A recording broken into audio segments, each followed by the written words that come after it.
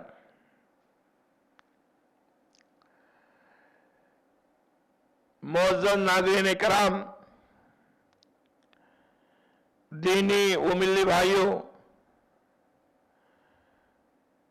قابل قدر نوجوانوں، عزیز بچوں اور پردہ نشین اسلامی ماں اور بہنوں،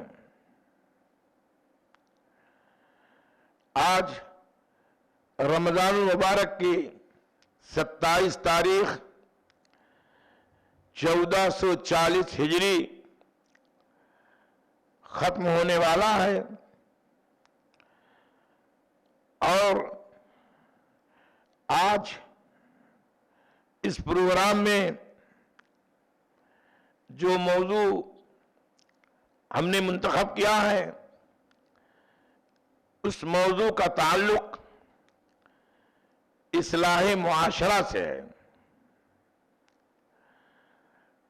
اور غیبت، طعن و تشنیع کا حکم شرعی اعتبار سے کیا ہے، یہ آپ کو آج اس محاضرہ میں بتلانے کی کوشش کروں گا۔ اللہ رب العالمین سے دعا ہے کہ اللہ رب العالمین ہمیں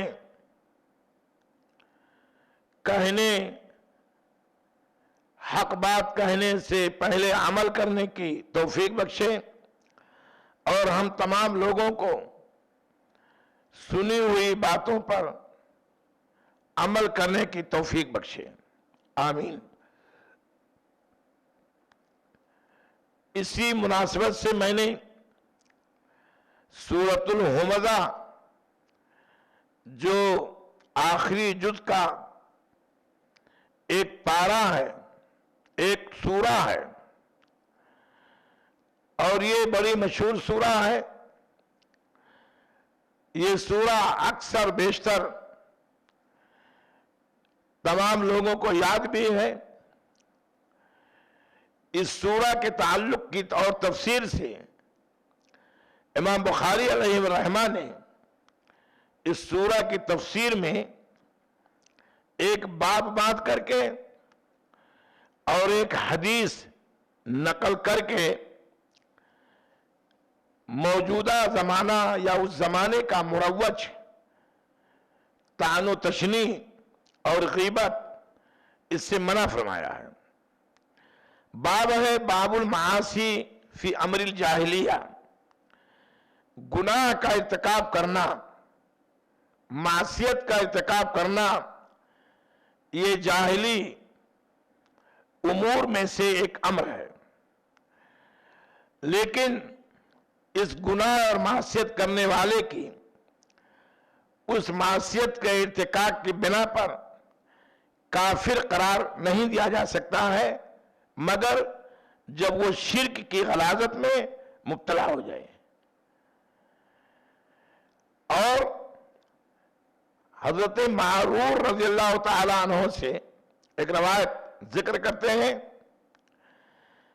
کہتے ہیں معرور کہتے ہیں کہ میری ملاقات ابو ذر غفاری رضی اللہ تعالی عنہ سے مقام ربضہ میں ہوئی۔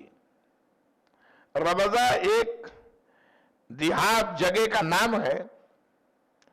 میں نے ابو ذر غفاری کو میں نے دیکھا کہ ان کے اوپر بھی ایک بہترین جوڑا تھا، اور ان کے غلام کے اوپر بھی وہی جوڑا ان کے اوپر بھی تھا۔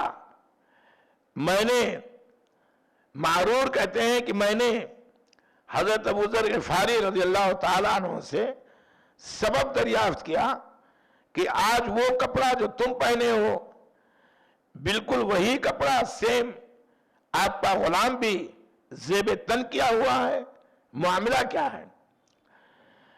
تو انہوں نے اپنا ایک واقعہ ذکر کیا. کہا میں نے ایک آدمی کو اس کی ماں کا حوالہ دے کر کے طعنہ دے دیا تھا، عار دلا دیا تھا، اور اس آدمی کو بہت تکلیف ہوئی. نبی کریم صلی اللہ علیہ وسلم کی خدمت میں جب پہنچا تو اس نے یہی کہہ دیا کہ اللہ کے رسول، ابو ذر نے میری ماں کا حوالہ دے کر کے مجھ کو ایک طعنہ دیا ہے. اللہ کے رسول صلی اللہ علیہ وسلم کو بڑی تکلیف ہوئی اور آپ نے ابو ذر غفاری سے فرمایا انکم رؤ من کا جاہلیت، تو ایسا ایک آدمی ہے کہ تجھ میں جاہلیت کی بو آ رہی ہے. ابھی اسلام قبول کر لیا لیکن اسلام کا اثر تمہاری زندگی میں ابھی نہیں ہے. اس لیے اس طعنہ کے بنا پر میں نے اللہ کے رسول صلی اللہ علیہ وسلم کی وصیت پر کہ جو تم کھاؤ اپنے غلاموں کو کھلاؤ، جو تم پہنو اپنے غلاموں کو پہناؤ. اسی لیے آپ ویسے میں نے ہمیشہ اس بات کا خیال کیا ہے کہ جو ہمارے ماتحت غلام ہیں ان کے ساتھ کھان پان لباس اچھا رہے. کہتے ہیں امام بخاری علیہ الرحمہ نے نام نہیں لیا اس آدمی کا، لیکن حافظ ابن حجر علیہ الرحمہ نے ذکر کیا ہے کہ ابو ذر غفاری نے جس آدمی کو طعنہ دیا تھا اور ماں کا حوالہ دے کر کے دیا تھا وہ آدمی حضرت بلال حبشی رضی اللہ تعالیٰ عنہ ہیں. حضرت بلال حبشی رضی اللہ تعالیٰ عنہ یہ آپ صلی اللہ علیہ وسلم کے بڑے محبوب ترین ساتھی ہیں. ان کو مؤذن رسول کہا جاتا ہے. یہ رسول عربی صلی اللہ علیہ وسلم کے زمانے میں اذان دیا کرتے تھے، لیکن ظاہر سی بات ہے شکل و صورت کے اعتبار سے حبشہ کے رہنے والے تھے. آج حبشہ کا نام بدل کر کے اریٹریا ہو گیا ہے. تو حبشی لوگوں کی جو اللہ رب العالمین نے ایک ساخت اور ایک پہچان بنائی ہے، کالے کلوٹے، موٹی موٹی موٹے موٹے چمڑے، موٹے موٹے پاؤں، یہ اللہ رب العالمین کی کاریگری ہے. اس لیے ہم اس پر طعنہ دینا، اس پر تشنیع کرنا، اسے حقیر سمجھنا، یہ اسلامی شریعت کے اور اسلام مذہب کے خلاف چیز ہے. اسی لیے جب حضرت ابو ذر غفاری ان کا معاملہ، ان کے ایمان لانے کا معاملہ بھی بڑا عجیب ہے. جامع صحیح بخاری میں امام بخاری علیہ الرحمہ نے 2.5 صفحے میں ان کے اسلام کا واقعہ ذکر کیا ہے. اور یہ قبیلے غفار کے سردار بھی تھے، گورے چٹے، ایک دم خوبصورت. جب انہوں نے بلال کے اوپر طنز کیا اور طعنہ دیا تو حضرت بلال حبشی رضی اللہ تعالیٰ عنہ کو بڑی تکلیف ہوئی. اسی لیے تکلیف کی بنا پر نبی کریم صلی اللہ علیہ وسلم سے سپریم کورٹ میں مقدمہ دائر کر دیا اور آپ کو بھی بڑی تکلیف ہوئی اور آپ نے ان کو بلا کر کے بہت ڈانٹا اور آپ نے فرمایا انکم رؤ من کا جاہلیت، تمہاری بود باش اور تمہارا رہن سہن یہ ابھی بھی اسلامی نہیں ہے اور تم جاہلیت کے پکار اب بھی پکارتے ہو. وہی حسب نسب کا غرور، اونچے نیچے کا فرق، خاندانی نخوت، خاندانی تکبر آج بھی پائی جاتی ہے. اس واقعے کو امام احمد بن حنبل نے اپنے مسند میں بھی ذکر کیا ہے اور بیہقی نے بھی ذکر کیا ہے اور طبرانی نے بھی ذکر کیا ہے، لیکن ان سارے لوگوں کی سندیں حسن درجے کی پہنچتی ہیں جو محتج بھی اور ان سے دلیل پکڑنا جائز ہے۔ تو یہ طعن و تشریح کے تعلق سے، جبکہ حضرت بلال حبشی جامع صحیح بخاری میں ہے کہ اللہ کے رسول صلی اللہ علیہ وسلم نے اپنے آگے جنت میں جاتے ہوئے ان کی جوتیوں کی آواز جب آپ نے سنا تو آپ نے فرمایا یہ کون آدمی جا رہا ہے؟ تو آپ سے کہا گیا یہ حضرت بلال ہیں۔ حضرت بلال رضی اللہ تعالی انہوں نے ایمان کی خاطر بڑی ساری پریشانیوں کو برداشت کیا ہے، جنت میں آپ نے ان کو دیکھا ہے، اور نبی کریم صلی اللہ علیہ وسلم نے اپنی نگرانی میں ان صحابہ کرام میں سے بلال کی بھی تربیت کی ہے، پھر بھی ان کو حبشی کہہ لینا یا ان کی ماں کو کا حبشیہ، تیری ماں حبشیہ ہے، یہ ایک طعنہ ہے جو شرعاً جائز نہیں ہے، حرام ہے۔ اور ایسے ایک روایت امام بخاری علیہ الرحمہ نے بخاری میں ذکر نہیں کیا ہے، لیکن ان کی ایک کتاب ہے الادب المفرد، بخاری، امام بخاری محمد بن اسماعیل بخاری کی کتاب ہے، اس میں ایک حدیث حضرت ابو ہریرہ رضی اللہ تعالی عنہ سے نقل فرمایا ہے، کہتے ہیں کہ اللہ کے نبی نے فرمایا سنتانے لا تترکوہما امتی، کہتے ہیں دو خصلتیں ایسی ہیں، دو عادتیں ایسی ہیں کہ میری امت ان دو چیزوں کو چھوڑنے کے لیے تیار آج بھی نہیں ہے۔ کون کون سی چیز؟ آپ نے فرمایا النیاحہ، نوحہ کرنا، کسی مرنے والے کے اوپر رونا، ان کے خوبیوں کو ذکر کرنا، بال نوچنا، تھپڑ مارنا، گریبان چاک کرنا، یہ سب حرام ہے اور یہ امر جاہلیت میں سے ہے۔ یہ سارے امور یہ جاہلی امور میں سے ہیں، ان کو کرنا اللہ کے رسول صلی اللہ علیہ وسلم نے منع فرمایا ہے، لیکن آپ نے فرمایا کہ میری امت میں یہ چیز رائج ہے، چھوڑنے کے لیے تیار نہیں ہے۔ اور آج بھی فی الحال کوئی بھی جماعت ہو، اللہ ماشاءاللہ کسی بھی میت پر ایسا رونا روتے ہیں کہ آسمان زمین پھٹ جائے۔ اس لیے ہمیں اور آپ کو چاہیے کہ یہ سب ساری چیزیں اللہ کی دی ہوئی نعمتیں ہیں، ان نعمتوں سے فائدہ اٹھانا، اور ان نعمتوں کا دینے والا اللہ رب العالمین ہے۔ جب وہ چاہے گا تو ان نعمتوں کو آپ سے چھین لے گا، آپ کو پریشان ہونے، رونے، وائلہ مچانے سے سوائے آپ کا نقصان ہوگا اور کوئی فائدہ آپ کو نہیں ہوگا۔ اور دوسری بات جو آپ صلی اللہ علیہ وسلم نے فرمایا، اس میں یہی فرمایا کہ الطعن بالانساب، نسب، خاندان کا غرور، یہ گھمنڈ، یہ وہ چیزیں ہیں جو انسان کو ملامت کے قابل بنا دیتی ہیں، اور یہ دونوں چیزیں آج بھی معاشرہ میں ہے، جبکہ ان دونوں کی بےخونی نبی کریم صلی اللہ علیہ وسلم نے ایک دم مٹا دیا، بےخونی کر دیا ہے۔